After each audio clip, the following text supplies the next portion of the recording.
Hi, everybody. Should we go ahead and get started?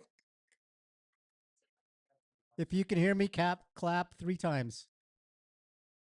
I'm not even a preschool teacher, and that works every time. So, thank you very much for coming to the Fireside Chat.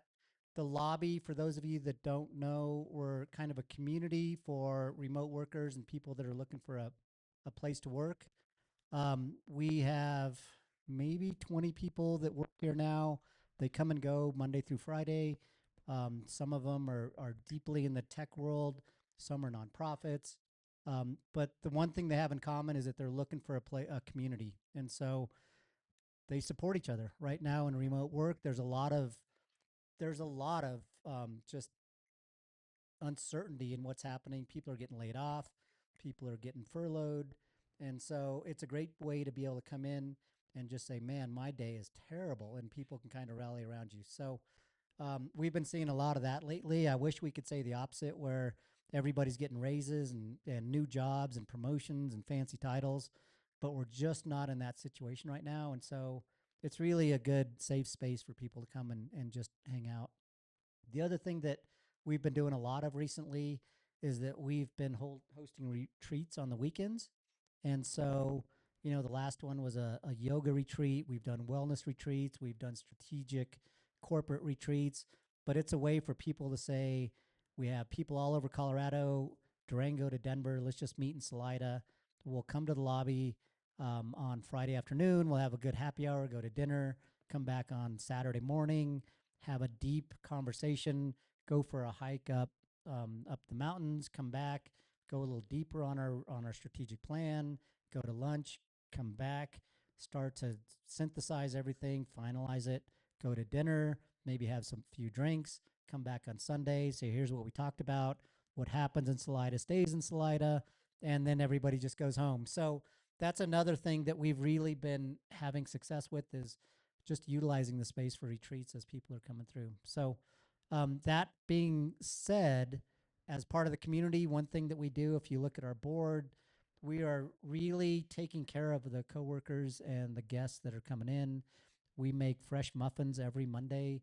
We do mountain bike trips on Wednesdays. On Thursdays, once a month, we do these fireside chats. On Fridays, as a group, we walk over Chavano and have some of the really good biscuit sandwiches. And so it's just a way to get people together and for people to get to know one another. Um, that's the lobby in a nutshell. I was just thinking as I was explaining to Dee about the history of the hotel and what happens, that maybe at some point it would be good to actually Wendy and I sit on these chairs and talk about the lobby and the Palace Hotel and this teenage ghost that we named Lock, because I used to have a key ring of 30 keys, and I would tell Wendy, I've got I don't have the key ring with me, and I'm going to go take out the trash. Do not lock the door behind me. And the door, I come back and the door would be locked. And I'd say, well, what happened? And she'd say, I didn't touch the lock. So there is a teenage ghost running around the building that loves to play with locks. So there's a lot that we could talk about with that too. But thank you for coming. We host these as a way for us to get to know each other.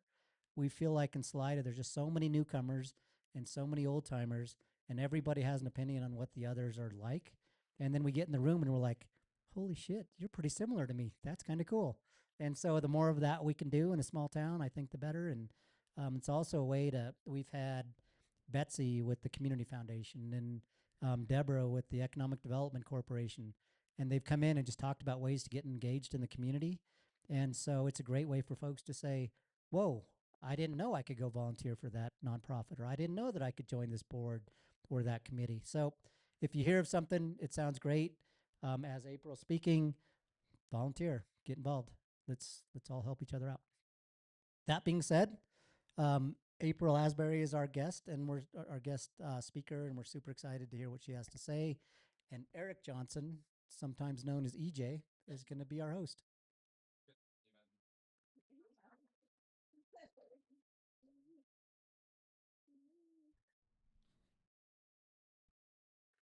Hi, April. Hi, EJ. So, Before we get started, when I moved here in 2021, I pull in. I had my truck full of stuff, and I asked Jill, that was managing the apartment that I was in. I was like, "Hey, can I pull in that spot and unload my stuff?" And she was like, "No, Isaac doesn't like people in his spot." And I was like, "Oh my God, who's this asshole?"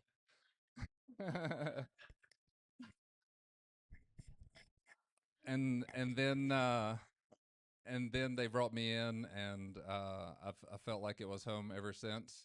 So they take in strays. So if you have any, you can just send them over to their house, and they're pretty soft hearted. Isaac may seem mean, but he's pretty soft hearted. April keeps him in line. So I'm very lucky to be interviewing somebody that I'm very lucky to know a lot about already. And I thought she was awesome, and that some of you should get to know her too. So we'll kick things off. I guess I'm Eric Johnson. I've lived here for 4 years and used to live behind the bike shop when it was a bike shop, and uh, came and hung out with Tim and Wendy earlier this year, and just been getting more active in the community, and helped do some arming on Hooligan this morning. So if you want to go for a bike ride, Hooligan's looking good. Uh, well, April, thank you for coming. So you're a Colorado native. You grew up in Pueblo, and you traveled all over in a fifth wheel. What finally made you and Isaac decide Salida was the place that you wanted to be longer than a year or two? Okay. So yeah, we were in our fifth wheel and we were in California.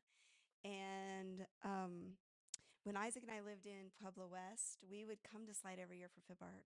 And we would camp actually up Johnson Village Way and mountain bike the breakfast loop trails. Yeah. And we would come in and do FIBARK almost like 3 or 4 years in a row.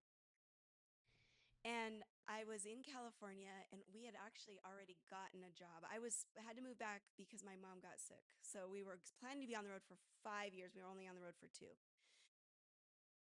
So I had already gotten a job and I was kind of bummed out about it because it was in Denver and I did not want to live in Denver. And neither did Isaac. We were like, what are we going to do? Where are we going to live? We're going to have to commute. What's this going to look like? And we were just dreading it. And I remember we used to go to the gym. It was LA Fitness, totally cliche, but we'd go to the gym and we were upstairs on the gym and I was getting on the treadmill and I multitask like Lisa does, but I had my phone and Indeed popped up like a job posting for the VP of Patient Care Services in Salida, Colorado. And I said, Isaac, do you think I should apply for this job? And he's like, yeah, like right now. And I was like, well, it's a long shot, but I'll apply. And so ultimately, that's how we ended up here. Bob Morosco did hire me as his VP of Patient Care Services in 2017, and I was able to not have to live and move and work in Denver. But yeah, we picked Salida mostly because we're so familiar with it because of like the outdoor rec and the activities and everything that was here. So you guys have been married 30 years, 30, 31? 31 on July 22nd. Almost there. Yep, Close. We're close. yep. So you have two awesome daughters. You've got two fantastic grandkids. Yes. Uh, and so you have one daughter in Denver. So you have an excuse to go to Denver now. And then you get to go to Grand Junction. So tell us a little bit more about your adventures now and how you strategically placed your kids for good vacation spots. I know it's so awesome because, my whole family's in Denver and Raina's there, which is nice. And so it's 2.5-ish hours that way. And then our oldest daughter is in Grand Junction, which is about 3.5 hours. So we're kind of like in the V of it. It's kind of cool. And we mostly do all of our recreating with our grandkids and on the Grand Junction side. And when we go to the city, it's more like parties and family time, right? Because that's where everyone's at. So we always get together. My mom is such that perfect head of household in that she makes sure that we all get together no matter what. Like it's super important to her. And so for birthdays, like she'll do all the April birthdays in 1 month, one day, and all the August birthdays one day. And but we all, it's not optional. If my mom says we're going, you go. And it's always optional when it's my dad, but it's never optional when it's my mom.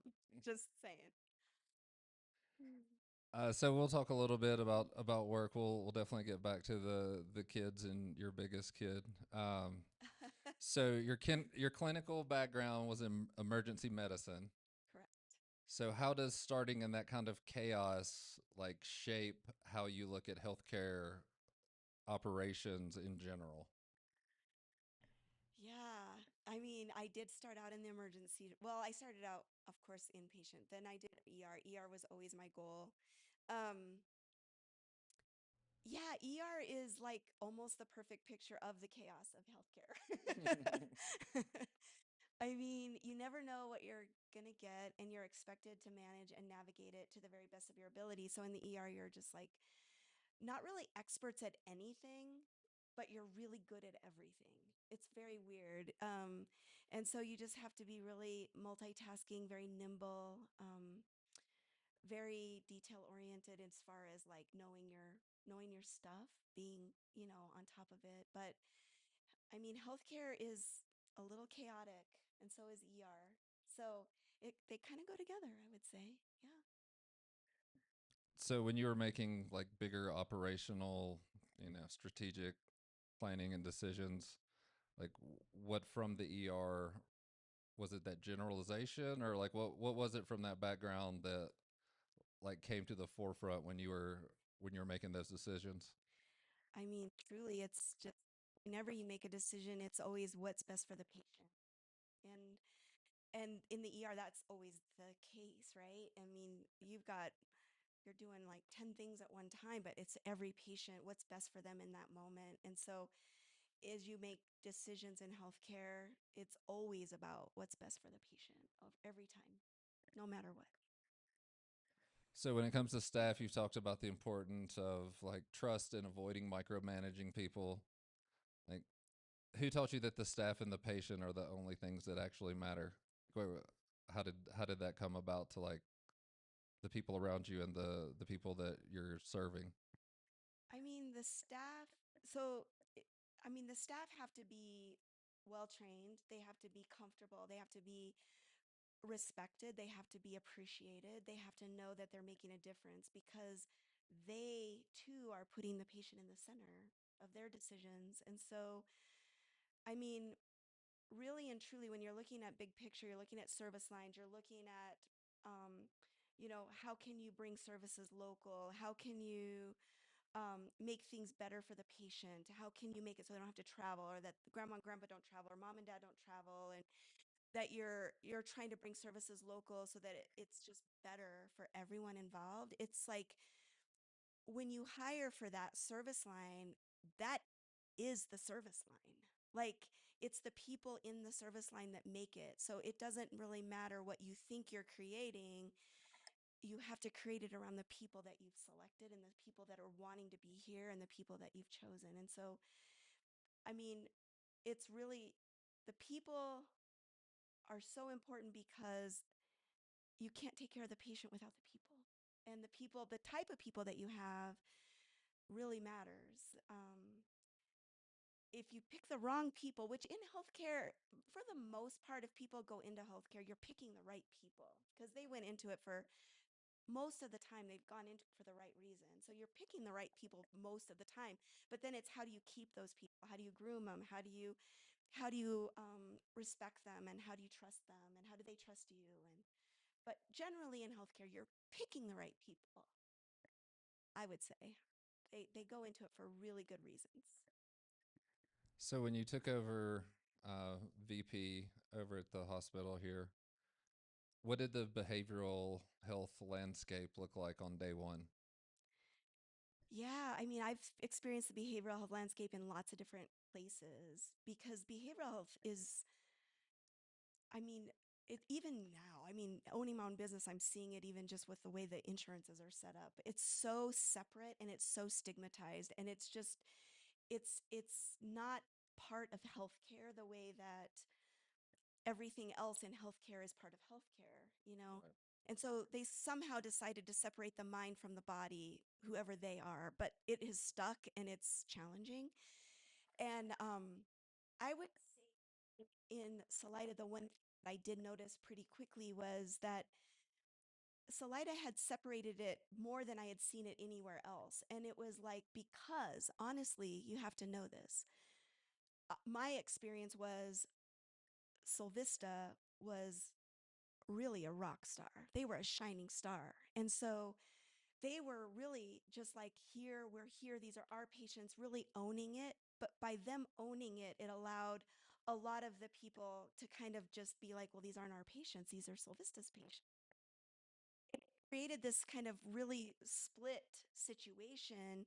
Um, some of it was good for the patient in that way, but some of it probably wasn't. And it was deep. It was deep in not only the hospital, but it was deep in EMS. It was deep in the police department. It was deep in everywhere, administration, leadership, everywhere. And nobody really understood that when a patient checked into the emergency department and it was a mental health crisis, that it was truly the emergency department's patient. And that was when I got there. And over time, we were able to, build teams and build with collaborations and task force and partnerships and realizations and trainings, and honestly with help of our educators, and we were able to kind of break it down piece by piece by piece. And today it is completely different. The assessments are happening, the patients are owned, and it's really it's beautiful. It's beautiful. Mhm. So as part of that, you mentioned a task force that you helped put together, and that included Solvista, law enforcement, EMS, different people at the hospital. Like, why was getting that group on the same page so critical? And like, was there resistance, or was it like, oh, we just didn't know we should do it this way, and whatever you say, April? Well, at first they didn't really believe me that it was different than, that it could be different. They didn't understand. I remember we were at a meeting one day. It was a meeting with EMS, and it was with the county commissioners and everything, and it was over in the big building. It wasn't at the hospital, but we were kind of talking about transportation and getting patients from point A to point B and really understanding. And Solvista was there, and we were trying to get it figured out. And it was just honestly a complete lack of understanding, a complete lack of just not knowing. And so it was a little bit resistant at first, but it wasn't because of anything malicious or anything like that. It was just not knowing. And so I think that EMS and the EMS and the police were involved kind of ad hoc and kind of in a way. But in the end, everyone was so great about pulling together and doing what needed to happen. Took several years, but it was mostly, honestly, the frontline staff. It really wasn't as much the EMS or the police. I mean, the police were, it was just a challenge. It was a challenge overall, but um, it was the frontline staff really just not really understanding, because a lot of people that come live in Salida, they start in Salida, they stay in Salida, they're here in Salida. And as you bring other people from the outside to hire in from people who've worked in like Denver or Chicago or San Diego, or they're like, oh no, yeah, she's actually right. It does work a little bit differently than what we're doing it. And so it kind of just like took time Mhm. and like getting different people in different seats on the bus. But it was always very well intended, I would say. Yeah, so it sounds like there's a lot of homegrown, kind of that small town, the doctor's office medical culture, and you help shift it to a little bit more corporate without being like super corporate, but a little more. I know that's not your favorite word, Yeah. but so as it shifted from that kind of Well, the, small town of like, how did you like keep keep everybody focused on the patient as the culture shifted into, okay, we do this, they do that. Like, how did you keep everybody on that same page as far as like the patient is the most important? well, it was actually before, a little bit before me, because Bob started in 2014. So the big ball started rolling from 2014 to Okay. 2017 as far as getting service lines here and getting it to where it is now. Like, I would say the ball was already well rolling into into like a different landscape before I even started. The big reason why I was chosen is because, I mean, there's probably two or three reasons, but the big reason was the drive to get Joint Commission accredited, and I was definitely on board with that. But I would say, I mean, I don't know. I mean, my good friend Peg is here, and Peg has been like by my side every step of the way, every day, and has been through all of it. And she has helped me stay grounded, helped me navigate all of it, I think from past to future. And having that kind of friendship and that kind of support as I moved here was a huge part of it, I would say. I just think Peg's commitment to my success and to the success of the care and the patients, it made a huge difference. So thank you, Peg. So you feel like, and I totally agree with this. So this isn't my like gotcha moment. Like healthcare is a basic human right. So how could the overall system focus more on the patient? I mean, it's hard. I think people do focus on the patients, and I think that, but then there's the minutia around the patient, right? There's the billing, there's the pre-auths, there's um, all the different versions of insurances, and there's the follow through, there's the follow up, I mean, there's so much minutia around being patient centered in general, and it's a lot of noise, I would say, for patients. But I think in general, overall, even though it's a challenging system, and even though healthcare is not ideal as far as like making it simple and making it smooth and all the things that, I mean, people get sick. I mean, people are imperfect. I mean, we've got a million cells, billions of cells, and they're not all perfect, right? We get flaws. And so I think that um, it's still patient centered. I think it's always patient centered. I think that the minutia around the people taking care of the patient makes it feel less patient centered than it really is. Mm. So in your field, you look at both like big T trauma, little T trauma. What is it about rural areas like the Ark Valley and even the SLV of like, our next door neighbors that need the advanced options like the TMS that you've started instead of just like pumping them full of pills? Well, so it's kind of two different things, but so about 30% of people that experience major depression ultimately end up with treatment resistant depression because, again, we're not perfect. Our cells are all different.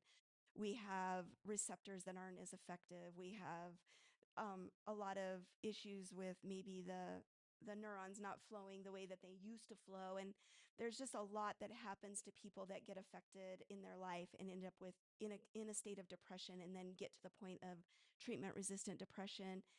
And, you know, I think that once somebody has treatment resistant depression, that's when it starts to get a little bit more hopeless. It gets a little bit more like, why, why? And so I think having other options in place that offer, relief from depression, that help build up back the receptors, help build back the neurotransmission, that really heal the system, that's newer and it's FDA approved. Like, it's all newer. It's just kind of coming to light. So even though some people need meds still, and some people respond really well to meds, and these things aren't options and they're not for them.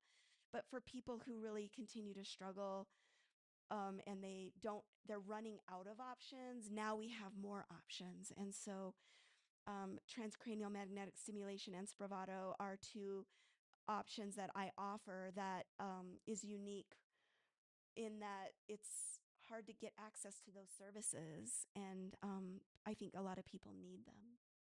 Not a lot, but a handful. So when it comes to kind of here in the SLV, I definitely know of, just from some of the stuff that I've read of that isolation is what people kind of look for in those sort of places. But that isolation also, like, that's what they may be looking for, but that might not be what they need. So how, what are some of the things that you're looking to do to maybe not reach, like, you can't help everybody, right? But like, what are some of the things that you're looking to do to, like, to bring people together and kind of remove that stigma and just get that conversation started? Yeah, I mean, usually for people experience trauma, and then your body naturally creates a depression to protect it from the trauma. And then there's a cycle of anxiety that goes along with that. And then as people become depressed, they like to isolate.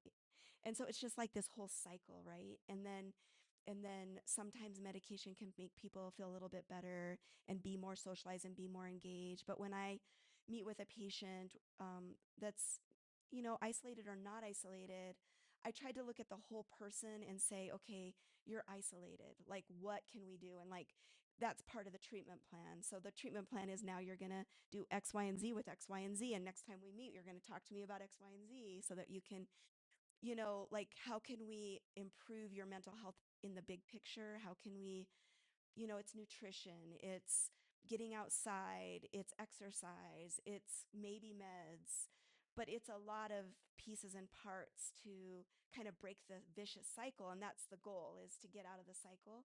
The other thing that's really great about life these days is um, telehealth and virtual health. And so people who do live in a more isolated way can still engage and they can interact and they can, try to achieve some of the same goals, and without having the burden of travel. So I think it is somewhat isolating to have Zoom as your option, but it also is at least one option to get you engaged.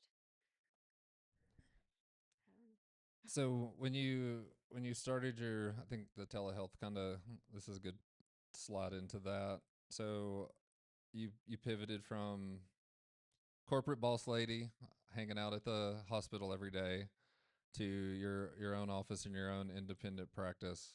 What were some of the big drivers behind that next step in your career?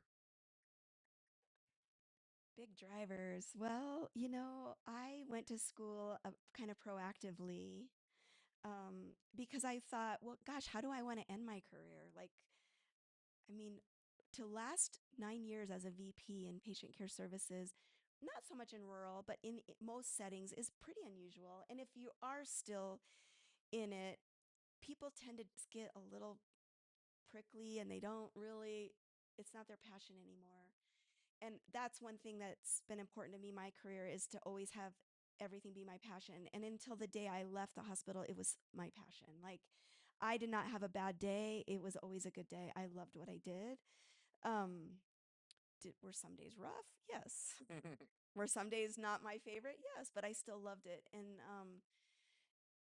so basically I went back to school with a proactive thought of like, how do I want to end my career? And like, me and Isaac talked a lot about it. Isaac's so supportive, but we were like, well, our kids live here and our kids live here and our parents live here and your parents are aging and we love it here. And like, you need something that you can be a little bit more mobile. And so that's ultimately how we chose mental health. Is it gave us a lot more options to be mobile and be present for our family. Um, and I actually didn't really anticipate leaving the hospital until like 2030 was my goal, was retiring at 2030 and going into mental health full time. Um, but things changed. Like, we had Bob retired, we got new leadership, things just change. And change is good, change is bad, change is all the things. But I just felt like this was the time, right? Because we had this big change happening at the hospital. Um, it really wasn't the best fit for me. And a lot of big changes happening, and they needed somebody that was going to be there for the duration of it. So, like, switching to Epic was happening. They needed somebody from start to finish, right? Right. And they're doing a lot of big construction projects and things of that nature, start to finish. I didn't feel like it would be in the best interest of the organization for me to start something that I couldn't finish. So it was just good timing, right? So with the new stuff that you're doing in your private practice, like how do you see that benefiting like the mental health access here in the surrounding communities? I mean, there's always a need for mental health providers. There's several of us in the room. um, but I mean, a prescriber is definitely helpful. It helps the support the primary care doctors too, because they're looking at the whole picture. But sometimes those medications can get super complex, and then you're doing augmentation, you're doing all this stuff, and they're just like, "Can you manage this part, right?" And so it's nice to have that collaboration and that partnership with primary care. It's nice to give patients, options to be able to meet with a prescriber to get the medications that they've been on maybe their whole life and that they need somebody because maybe their person retired. I don't know. There was a gap. I think the gap is closing in this area. There's more and more prescribers, I feel like, so it's getting better. But at the time I went to school, there was a big gap. And so I was like, this is a gap that I feel like I can contribute to the community of Salida and help them out. And yeah, it was different going to school. Yeah. So do you think having those kind of two people, do you think that has something to do with the system kind of separating the mind and the body? The they that decided that we should separate those things out of that the doctors normally have so many like body things to take care of it's just something to offload to somebody else that they trust. I mean, I think it's not really, I wouldn't define it as offloading. I would define it more as a partnership because the psychiatric meds are in themselves extra. They're a lot. They're more complex as far as like the side effects and how they interact with all the things and all the way they metabolize and all the things. And it just having that extra support and that extra consultation, I don't really see it as an offload, more as a partnership and a A care collaboration. team. Yeah. Yeah, care team. Yeah. That's a better term. Sorry, I didn't mean Yeah. to kick you in there. That's okay. So other than that, you've been doing some traveling recently. You've been on some trips. Yeah. Isaac does not like to fly, so you went to South Africa. Yeah. How was that? Did you see all the things, all the aminals, and you got to go with your dad? I did. My dad stepped in for Isaac and it was great. And my South Africa crew's here. I've got Karen and Peg and Dave, and Jane. Jane's not here, but we went together and I feel like we just had a really great time and we got to see all the things and we all missed the cat, but Karen saw it. Karen saw the cat. We didn't see the hyena, but literally everything else. We had the best time. It was really fun. And then you just got back from Greece not too long ago. Yep, not too long ago. It was a lot. I took my work with me to Greece, though. I learned a lesson by not taking it to South Africa. Um, Greece was fun. I did 2 weeks and went with a friend from college, nursing school, and we did it like through a tour group. So we went to islands, we island hopped and all that. It was beautiful. It was great. It was a long trip. 14 days seemed long. The South Africa trip was shorter. It was 10 days and it was less long. It was better. Yeah. So what was the best like local food that you had at either of the places? Like your favorite of like you just like kind of drooling like, oh man, I wish I had another one of those. Like what would that be? Oh my gosh. So in South Africa, it's kind of sound weird because I'm not a wild game person, but the impala was really good. I thought the impala was really good. And in Greece, I did a grilled octopus. It was delicious. Ooh, that sounds nice. It was delicious. So I'll open it up to questions here in just a minute, but I have a couple other ones of when you need to blow off some steam, what's your favorite trail loop? Local. Oh, trail loop. Gosh, I love so many of the trails. I mean, honestly, if I just need to blow off some steam, I love going up S Mountain. That lower Rusty. I love Backbone, that little Rattler. Oh my gosh, those are my favorite. And going down and doing chicken dinner and getting back. Yeah, that's my blow off steam trail, I would say. Cool. And the best mountain biking in the state is definitely here and not Fruita, right? Yeah.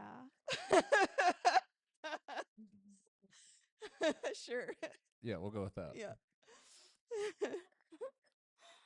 So I wanted to open it up for questions. Who would like to ask April something? Anybody? Okay. Yeah. Okay,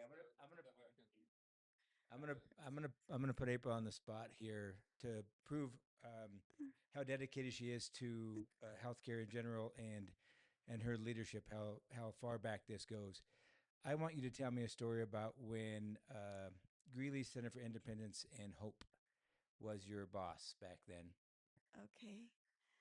So there was this really cool place in Greeley. It was Isaac called it Greeley Center for Independence, and it was this neat complex of apartment buildings for people who had like chronic disabilities. Maybe they were quadriplegic, or maybe they had multiple muscular dystrophy, or multiple sclerosis, or cerebral palsy, or I had one lady with polio, and they're on a ventilator. And so, I was young. I was a CNA then, and I I loved working there. I loved being part of their life and helping them to be independent. So the whole goal was that you'd get them up and help them, and they'd go to school or they'd go to work, and then they'd have their own place to live. And so Hope was this great philanthropist. Hope Cassidy was her name, and she started all of these awesome programs for people. And I just really thought a lot of her. But anyway, I was 22 and I graduated. I'd worked there for a couple of years because I'd been a CNA there. And I had already been, as a CNA, writing all the schedules and making sure everyone was showing up to work, and like partnering with all the directors of nursing. And like, I was like already the boss, right? And I was like, you know, barely not even a nurse yet. Anyway, when I graduated, the director of nursing quit or got fired or something. And I went to Hope, and I applied to be the director of nursing as a new grad. I barely got out of school, and I applied, and she was so sweet to interview me. And I had my little baby in hand. Carly was just a baby, but yeah, I was wanting to be in healthcare leadership since the day I graduated nursing school. You would have been great. Yeah. All right. I could. Who else has a question? Right back here. And you've clearly used the medical facilities recently with your cast. Um, do you collaborate with any of the providers in the other mountain towns and discuss the suicide rates and some of the things that have gone into that? Yeah, I mean, I'm fairly new. I graduated in August. So my practice is new, but I definitely collaborate down in West Cliff, and I met with a provider over at I can't pronounce her clinic very well. Amelioration Health. And I'm actually speaking at one of their events and kind of talking to them about depression and suicide and that kind of thing as well. Obviously the Custer County Clinic, I definitely am a resource for them regularly. The Salida Health Clinic, I'm a resource for. Um, I've been in contact here locally with the new psychiatrist. He's lovely. There's a guy in Cortez that we talk regularly, just about all the things mental health, but he's a psychiatrist as well. I would say that I um, have a vision for a lot more outreach, but I'm still super green, still new.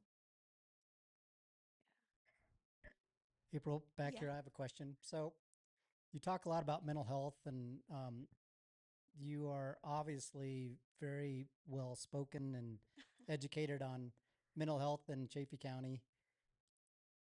Your husband, on the other hand, had Slide Bike Company over here, and Oh, a lot of people in Chaffee choose to self-medicate. And yeah. I could tell what time of day it was by the time that a handle of tequila would walk past to get to Slide Bico. And so, Yeah. how does what kind of experiment was that in your household to deal between what you were dealing with and what he was dealing with? Oh, that's a good question. Yeah. I mean, I also did all my training, most of my training at the RAC, which is a crisis stabilization center 24/7 on the hospital campus. And there was a lot of people coming in just being like, I need a detox. I'm over the top. And so I learned so much about, detoxing and alcohol and all of that fun.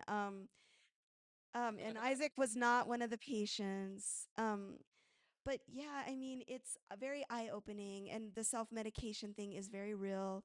And it is part of that cycle I was talking about earlier, the trauma, the depression, the anxiety. Um, Self medication with substance use is part of that cycle. And it's a real thing for a lot of people. And when I meet with patients, substance assessment is definitely part of it. And I feel comfortable that most of my patients are completely open and honest with their substance use, because why wouldn't they be, right? I mean, they can choose to do their life the way they're going to do their life, but it's just helpful to know, like, where are you at? Where do you want to be? There are tools in the chest for people on an outpatient basis. Many people who use substances to self medicate really and truly do need like a medication assisted come off. Like, it is so hard, and especially alcohol. Alcohol's by far the worst one to come off of, and it's the most dangerous one. So yeah, in outpatient settings, it's more challenging for sure, but inpatient is much safer. Mm. Yeah, and at the rack of the, like I had never heard of any place like that, so I feel like we're really lucky to have a Really place of lucky. where people can just kind of go and like get the help that they need and have people that are looking over them through that first 24, 48, 72 hours. And you've Again, you've done a lot of help over there, haven't you? yeah, I work there as well. I'm a independent contractor for them. And again, that's Sol Vista, you guys. There, you have an amazing resource in this community. Sol Vista's great, and I definitely participate with that over there. I'm an independent contractor for them, and I help them with shifts. They're 24 hours long, and I've learned a few lessons. Does anybody else have? Here we go. Hi, April.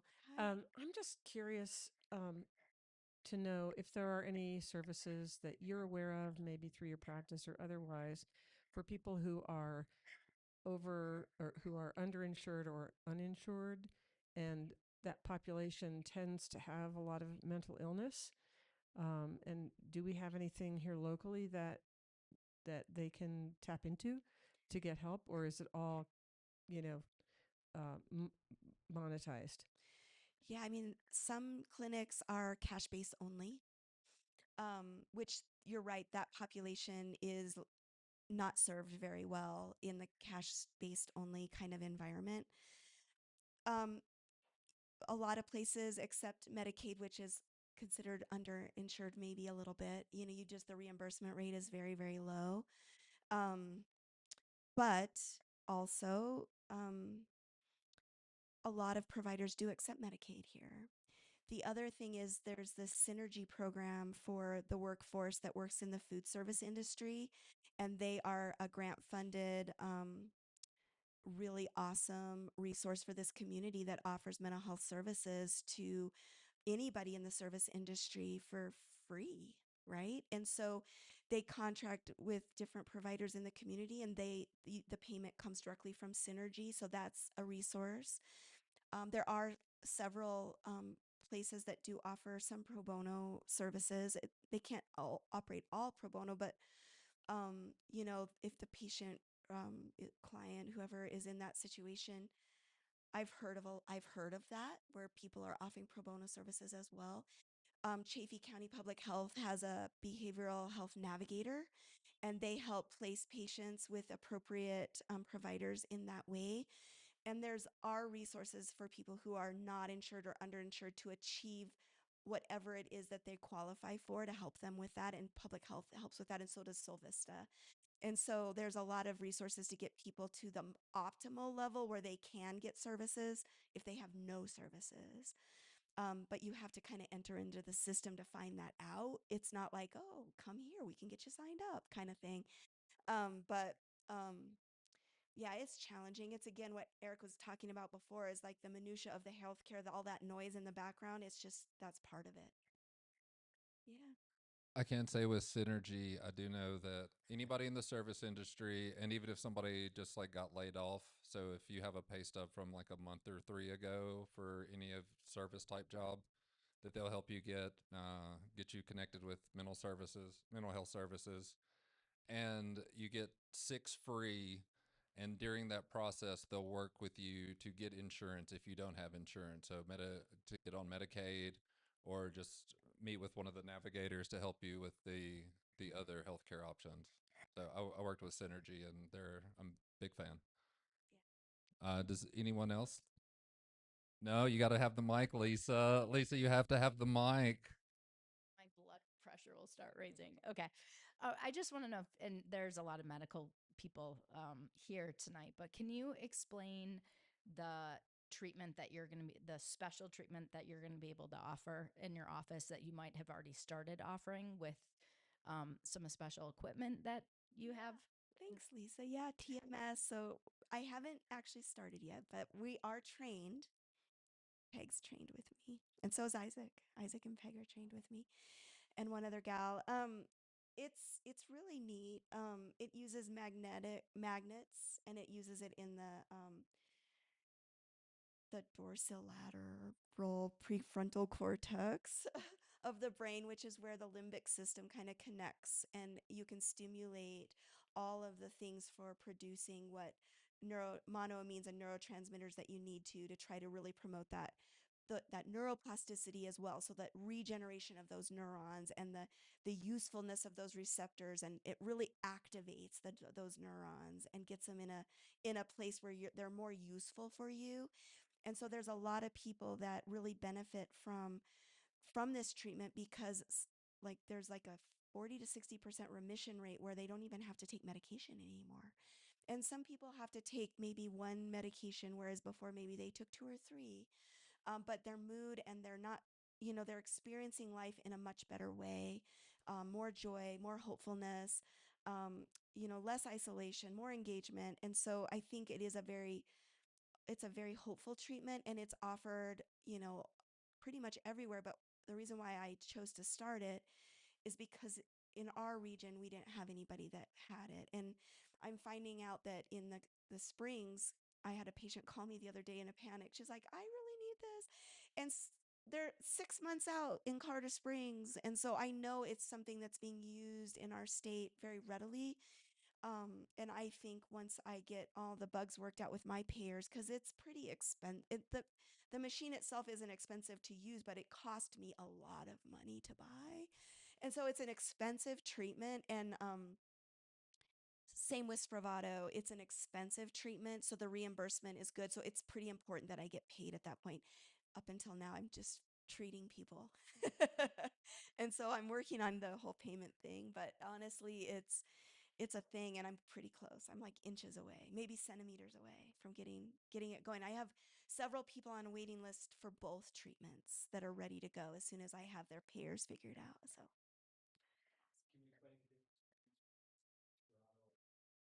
TMS.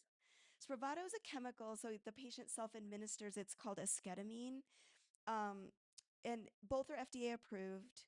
Both ultimately the outcome's very similar. You improve your neuroplasticity, you improve your receptor availability of the monoamines. So the outcome is the same. They work very differently.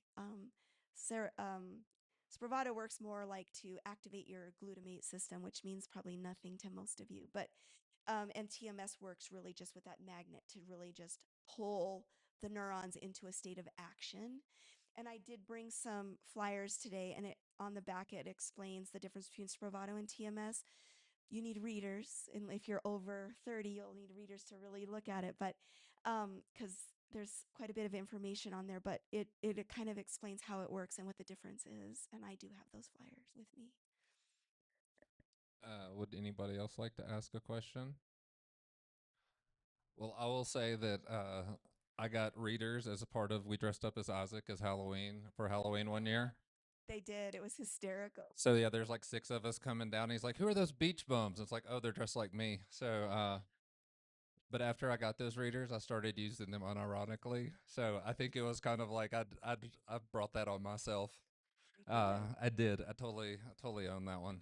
So April, thank you very much for your time tonight. It's been fantastic, and like know that you're a real super fun person, and then you do like adult things too. So I would remember at the bike shop, April would come in. She's like, "Oh yeah, I'm ready for my ride, and I'm ready to go. It's going to be a great day." And then she would get a call, and she'd be over in the corner, and she'd be talking like this, and she'd be down talking to somebody. So yeah, she would just like flip a switch and go straight from fun, happy party time April to like, I've got to take this call. I gotta work. Somebody's interrupting my bike time.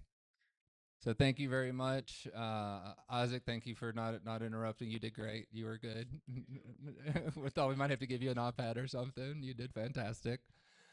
Uh, we appreciate everybody coming out. Next month we are going to have Joe and Sarah Walsh, who are co-owners at Liberty Hall. And then after that, we are going to have Jack Shivis. So we've been doing a lot of folks here in town who are kind of in, even though they've been here a while, kind of doing new things and doing a lot in the town. And we're going to bring Jack in because he knows about everything that happened before, everything. I did find out that he like built the original Rusty Lung trail, and Cactus Jack is like, I didn't know that was officially him. So, and he totally fits it. But then in September we are going to have Chris Nazca, and he's going to talk about kind of the music scene and the different changing faces in the crowds over the years, and some of the same faces that have been here for a while. I think that is it for me. Oh, and I'm going to be speaking at the Western Slope Startup. I just found that out earlier. So, yeah, I'll be doing tech risk management at that. So, that'll be my official. I'm getting some good practice in. When's that? That is in October in Durango. And I'm going to go to Albuquerque and see the balloons. Yeah. Uh, Tim, would you like to close anything out? You got any closing comments?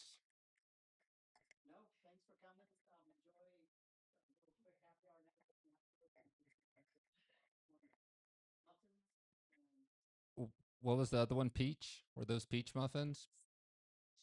Palisade peach. Yeah, so please save me one. I'm going to take one of those home. Uh, you need to go in the back and get some saran wrap? Put it in your pocket. All right. Well, thanks everybody. Thanks for coming out, and we'll talk to you soon.